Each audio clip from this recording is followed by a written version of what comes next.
Well, hi there. My name is Mark Hundley, and this is Live at 5 for a Thursday. And typically I come to you from Plano, Texas, but today and then tomorrow and Monday, I'll be broadcasting these live from 5 segments from a little town in the southeast corner of the panhandle of Texas by the name of Memphis, Texas. Yes, there is a Memphis, Texas. I believe there's at least a Memphis, Indiana, and you know about the Memphis, Tennessee, but this is Memphis, Texas. It's my hometown, and we're up here for a few days to work with and kind of hang out with my aunt and uncle who are in their 80s and 90s respectively, do a little maintenance on our house out here in Memphis, and just get some quiet, some R&R. And it's really, really quiet out here, as you can imagine. And the stars at night, amazing. So we're going to do a little stargazing, a little resting and relaxing, and some cooling off. Yesterday, I didn't really tell you what I was going to talk about. I told you that yesterday, today, and tomorrow were not written segments. Most of the segments that I have come from one of the 350, 400 written segments that I have, and I tweaked those for this video. But these three have been on my mind and heart for a long time. And so today, I announced that we're going to be talking about the energy of anger, the energy of anger. From my experience, and I don't have any research to back this up, I just, through my experience with working with people, with living with myself, anger has a tendency to have about 3 components. And those 3 components play a huge role in the quality and the efficacy of our communication processes. Anger, we have anger itself, that there's an event that touches some part of our soul, some part of our mind, some part of our being, and it taps that anger part of us. And generally when there's anger, it's going to trigger some sort of fight or flight response, generally a fight response, particularly when we focus on the energy of anger. But there's been some violation, some crossing of a boundary, some injustice that has occurred, and then that triggers in us that anger response. And anger is an amazing emotion because it is the generator. It's the engine for so much change, and has been throughout lifetime. That anger, when we see the injustice, when we see the violations, we make moves to make changes. There's an energy of anger I want to talk about in a minute, and then there's a passion of anger. More often than not, don't know about you, but more often than not, when I have had inadequate communications, or I've had communications that I thought were received well and were not, it's because I've led with the energy of anger. And what happens, we get angry, and then that energy comes out, and that energy is the adrenaline that flows through us. It has a tendency to be tied to that fight or flight response, that trigger within us, where we're going to lash out.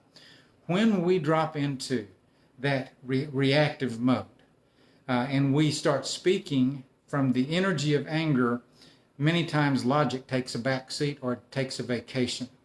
We get a message across. We say all kinds of things, do all kinds of things. Crimes of passion are created through the energy of anger.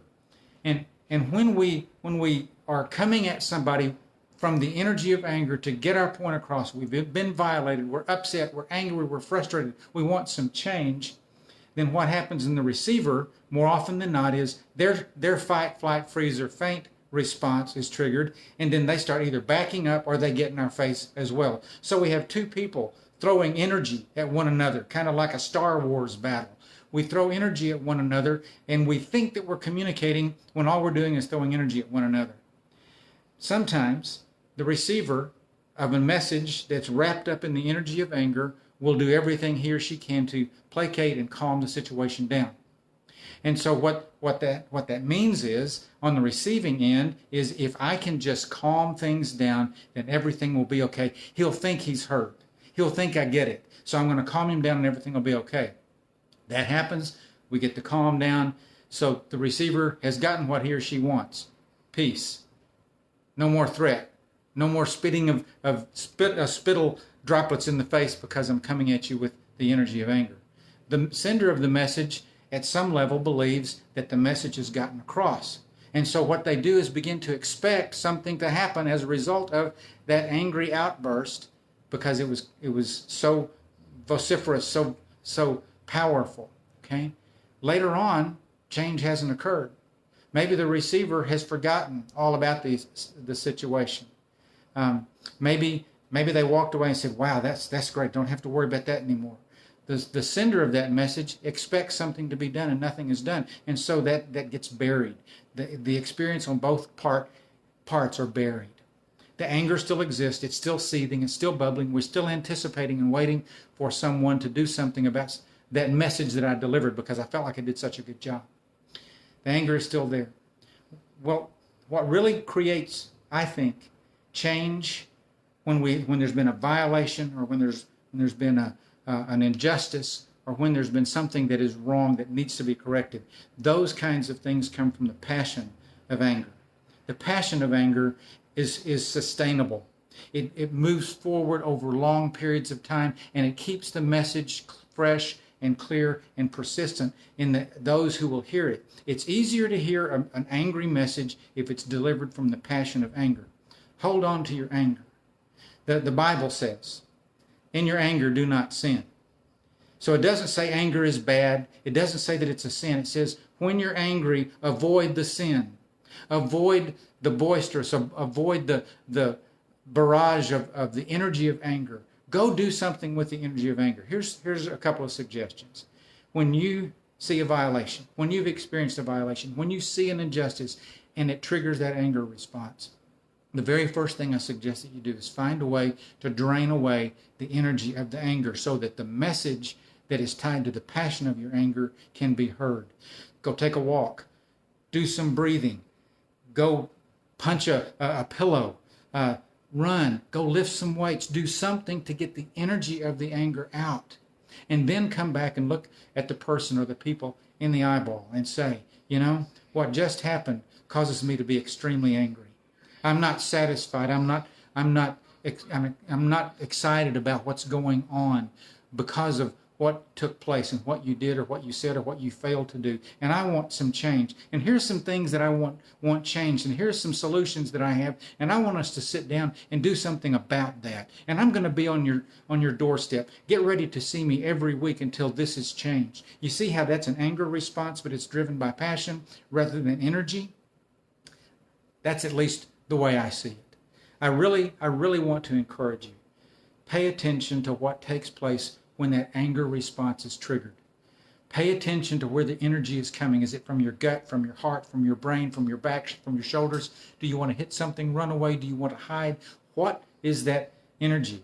Go do something with the energy first. Drain that energy so that you can then address the anger issue with the person or people who need to hear your voice, and then tap into the passion that drives your values so that the long-term connections and the long-term changes can occur. We have a lot of that going on right now. We have a lot of people on both sides, on the protesting side and on the control side. We're going to control this, who are responding from the energy of their anger. If we could just let that dissipate and then sit down at a table and say, guys, this has to change. We have to do something different. We have to be something different. We can make a change. We can make a difference if we'll just sit down and start doing things out of the passion that drives our anger toward injustice and violation. I hope you have a great evening. I'm going to go watch some stars tonight. Vanessa and I are going to go look at some stars, enjoy the cooler weather here in the Panhandle. And I hope that you'll come see me tomorrow at 5, live at 5. Yeah. Anyway, have a good evening. I can talk on and on and on, but I won't. I would bore you to tears.